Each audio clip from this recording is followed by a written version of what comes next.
So reincarnation, to re-inhabit a body. Now in Arabic, the word for reincarnation is raj'a or tanasukh. This word, tanasukh, in Arabic means to transmigrate, to reincarnate, to roll, and comes from the root nasakha, which carries the meaning of to abrogate, to supersede, or to wipe away. In the ancient religion of Hinduism, the word for reincarnation was called punarjanma or awagawan. These words essentially point to the same thing. However, the word tanasukh or raj'a in regards to reincarnation, these two words never appear in the entirety of the Quran or the Sunnah. Never once. But just because these words have not appeared in the Book of Allah or the Sunnah of His Messenger sallallahu alaihi wasallam, someone could say that doesn't mean that they weren't implied. That does not mean that they were not referred to explicitly or implicitly. So that means we need to investigate to find out the truth of these matters. As I said before, tanasukh refers to the transmigration of souls and the doctrine that after death the soul moves on to inhabit another body, then die again, and then another body, and so on and so forth. This doctrine, in English, reincarnation, or is sometimes also referred to as metapsychosis. All of this has no foundation in Islam, and we seek to prove this in regards to this show. But first, I would like to speak about this doctrine as spoken about and used in many other cultures. Belief in reincarnation in Egypt, India, and Greece developed as a result, actually, of the distortion of once sound beliefs in the hereafter. In addition to this, these people were also longing for the immortality of the soul. Neither in Akhenaten's Egypt nor in Pythagoras' Greece did anyone know of reincarnation. But according to ancient Egyptian theology, before reincarnation took root, when someone's life ended in the world, a different life started in heaven. So as soon as one dies, one's soul would set off on the journey to reach the great court in heaven. It goes so high that it reaches to the presence of Osiris and hopes to give an account of itself in words like these: I've come to your presence as I was free from sins, and throughout my life I did do everything I could that would make devout men pleased. I did not shed blood, nor did I steal. Neither did I make mischief, nor did I mean any.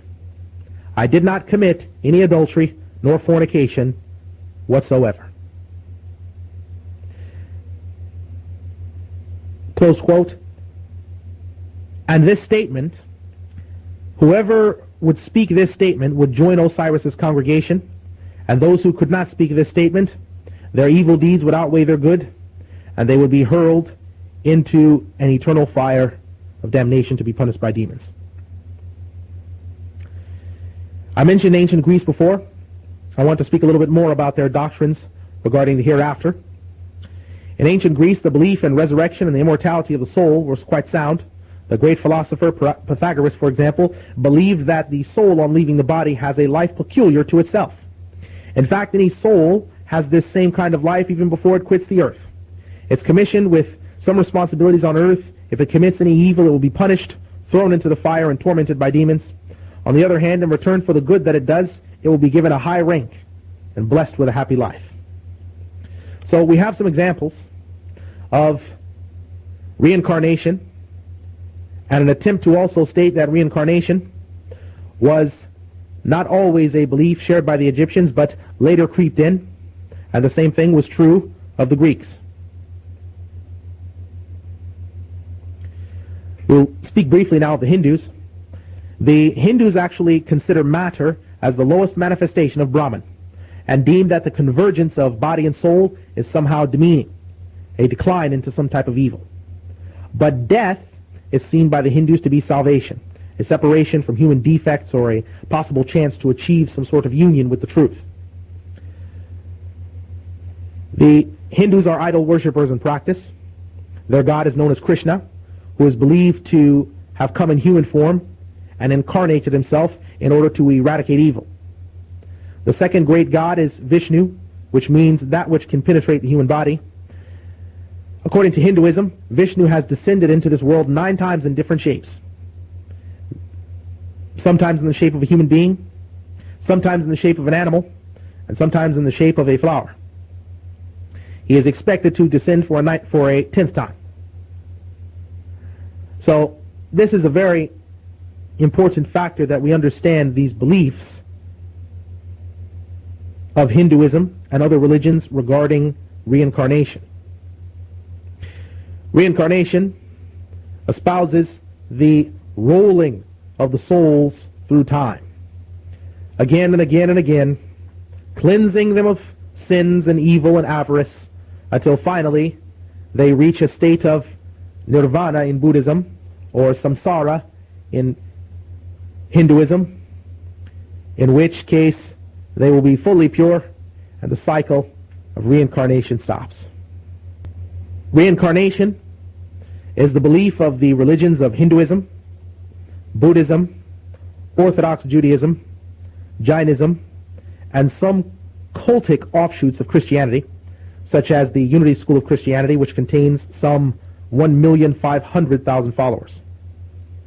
It may be shocking to some to find that Orthodox Judaism has a long-standing belief in reincarnation.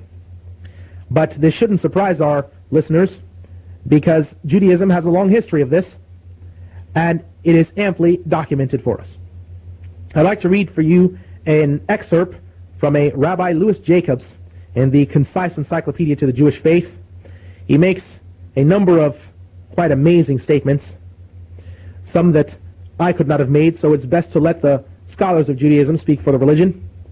He says, quote, "Reincarnation is the idea that a soul now residing in a particular body may have resided in the body of another person at an early period of time. The usual Hebrew term for reincarnation is gilgul, meaning rolling.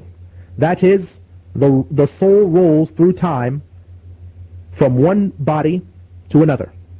Close quote. This is taken from the Concise Companion to the Jewish Religion, page 201. But the rabbi actually continues further. Rabbi Jacobs says this, quote, "The Kabbalists do believe in reincarnation. The Zohar refers to the doctrine in a number of passages. For example, 294a, 99b. Nachmanides, in his commentary on the book of Job, chapter 30, verse 30, speaks of reincarnation as a great mystery and the key to an understanding of many biblical passages. Manasseh ben Israel, who died in 1657, devotes a large portion of his Nishmat Hayyin, the soul of life, to a defense of reincarnation. In chapter 21, Manasseh observes that the doctrine was originally taught to Adam, but was later forgotten. It was revived by Pythagoras, who was a Jew, and he was taught the doctrine by the prophet Ezekiel. The Hasidim believe explicitly in the doctrine, and tales are told of Hasidic masters who remembered their activities in a previous incarnation." Closed quote. Again, this is taken from the Concise Companion to the Jewish Religion, page 201. I'd like to add that the Concise Companion to the Jewish Religion draws its sources from primarily the Encyclopedia Judaica, which is the most authoritative source on Judaism that exists. So therefore, these are not isolated comments. Someone could say that this may be the belief of a small group, but it is not the belief of all Jews.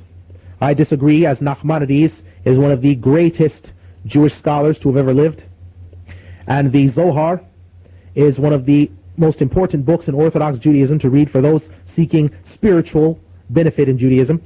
The Kabbalists are writers of the Torah, they are scribes, and they are some of their most eminent scholars on earth. So I doubt very seriously, if the Kabbalists believe in reincarnation, that this is a minority belief. This is the belief of the most elite